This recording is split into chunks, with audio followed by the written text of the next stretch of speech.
Hello everybody and welcome back to another episode of the world's finest review show. And to kick off week 313, got 3 books. 313, 3. And the 3 books we'll be talking about in this review are Spawn 257, The Return of Chew, issue number 51, and Teenage Mutant Ninja Turtles issue 51, New Artist Comes on Board. So let's start with Spawn 257. This book was awesome. I loved the artwork in this book. You've got Michael waiting for Al at his throne, and I guess it's the first time Michael's seen his throne. So he kind of is in a bit of an awe, and then Clown shows up, and you could tell at this moment right here that Michael and Clown are not going to get along throughout this entire endeavor through the tunnel. And I gotta admit, I do like the artist tried not to do the Spawn mouth, which you get to see on the cover. You do see it on the cover, but you don't see it here, because I like Spawn without the mouth. I mean, obviously it's not my call, and it's the part of the costume, I guess, that's evolved. But personally, I like Spawn without the mouth. I like him like it's a mask instead of like... I think of Venom whenever I see this. And yes, I know Todd McFarlane was there a lot with Venom, but still. So they go through the tunnel. And something bad happens to Clown. Michael ends up saving him while Spawn is up top kicking some major ass. And this really felt like a classic Spawn book. So in the end, Spawn makes it to the end of the tunnel, and he sends Michael and Clown back after, of course, giving Clown his reward that he promised Clown. And I feel like this book was a segue. You know, the first act was Al's return. Al came back, Al was resurrected, and Spawn's back. The original Spawn's back. What's his name? Jeez, it says it in the beginning. Jim Downing is now back in a coma, and everything status quo wise is kind of back to the way it was. And now Clown is completely full of his powers again, so he's back to status quo, you know, status. This book felt like, okay, we got past chapter 1, now he goes through the tunnel, and act 2 begins, where now he's in hell, and he wants to pay back whoever killed Wanda tenfold, and he also wants to save Wanda.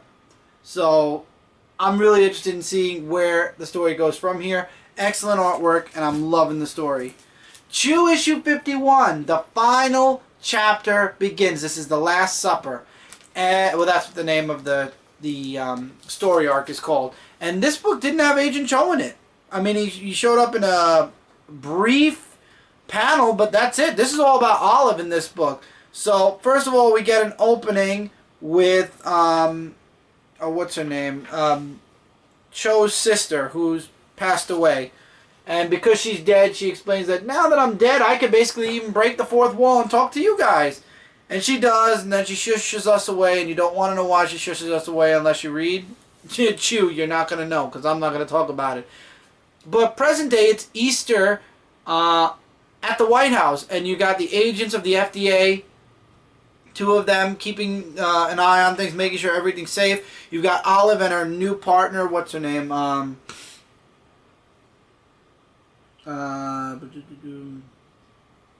Ginny, who are working in the kitchen to prepare, I guess they're chefs.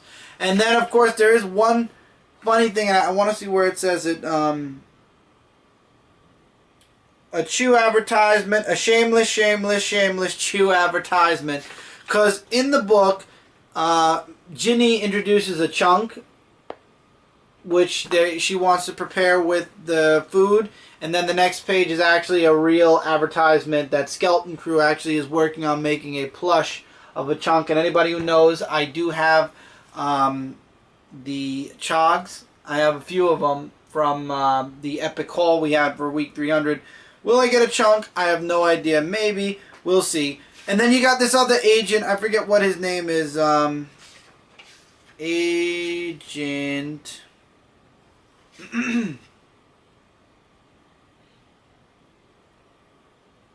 Oh, Secretary Chief Bull something.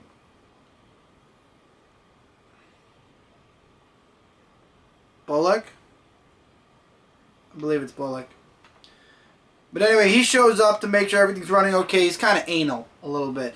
And then something bad happens. Apparently, somebody believes the avian flu isn't taken seriously enough, so he tries to not assassinate the president, but force the president to make a decision or to sign what was it?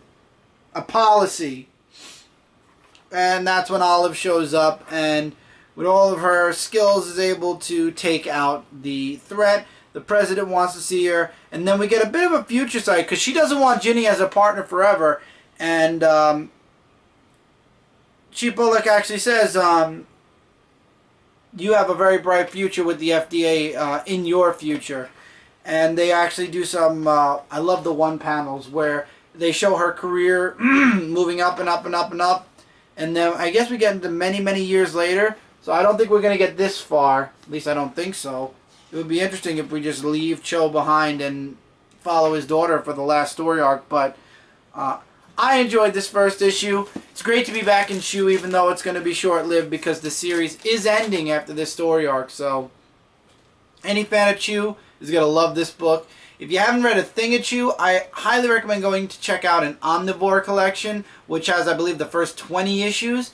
Really great stuff. Alright. Teenage Mutant Ninja Turtles issue number 51. Now, I know I've said a lot of things lately about the artwork. Not bad things, by the way. I wasn't really... I saw preview art for this book, and I saw the art change.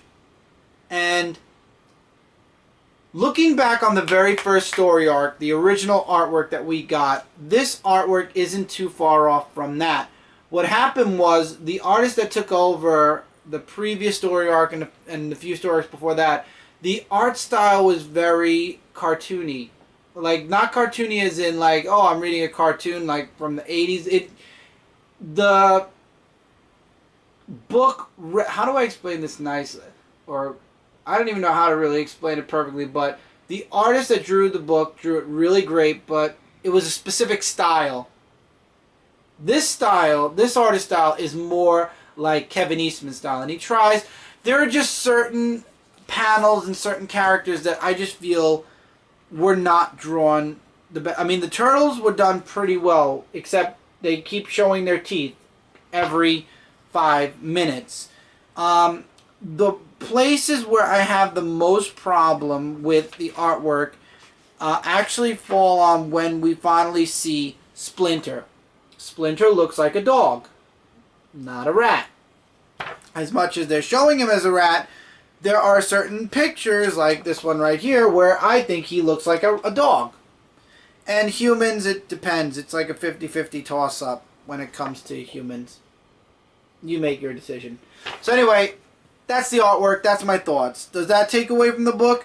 It's a new art style, so I think anybody who reads any book, after reading with a specific artist for 10 plus issues, I don't believe he did 10 plus, but 5 plus issues, you get used to that style, and when a new artist comes on board, it takes you a couple of issues before you can really get into the artwork or out of the artwork or have the artwork ruin or really save a book. So, you got the Turtles, who are with the Foot Clan now. I mean, Splinter killed Shredder in the last issue. We all knew that. We all know that.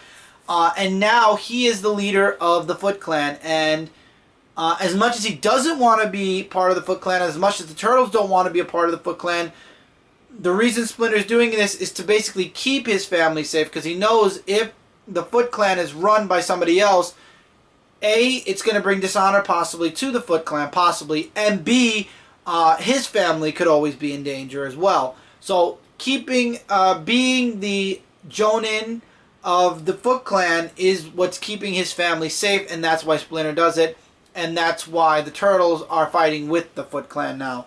And what they're doing in the beginning of this book is making sure that New York knows that the Foot Clan is the strongest in New York. So nobody better mess with them, or else they're going to get their butts handed back to them post haste. And the Foot kind of aren't as controlled as the Turtles. And yes, Leonardo is once again the Chonin. He is Splinter's Chonin, though, not Shredder's this time. And you could see when Raphael calls him a Chonin, you could see the face that he makes. Because I don't think he likes being called that, because it brings back bad memories of when the Foot Clan wasn't so led by somebody good. Mikey is staying on his own, and Raphael tries to confront him to bring him home. And Mikey says, as long as Father is running the Foot Clan, and you guys are part of the Foot Clan, that's not happening. I'm staying on the streets. And then you get to see Mondo Gecko for one panel. You got April confronting Kitsune, saying, I know what you're doing. So this is why the miniseries are very important, guys, because she's talking about stuff that happened in the April and Casey miniseries. You've got Donatello going to, what's his name? Oh, wow. Professor. He's one of the, jeez. Well, he goes to him because it turns out two of the people from an opposing gang were using cloak devices that allowed him to phase. And he basically warns Donatello that that's some of his old experiments and equipment, and to watch out, and somebody really with a lot of money and power is controlling them. And we find out that somebody in the Foot Clan is possibly turning on the Turtles. That's the long and short of it. And with that, that's it for this review, guys. As always, links in the description below. Check them out on your spare time. Frontline Gaming Zone, and Zone 4 Podcast. Let me know in the comments below what you thought of any of these 3 books. And until next time, everybody, take care, keep reading, keep collecting, and I'll see you guys really soon in the next video.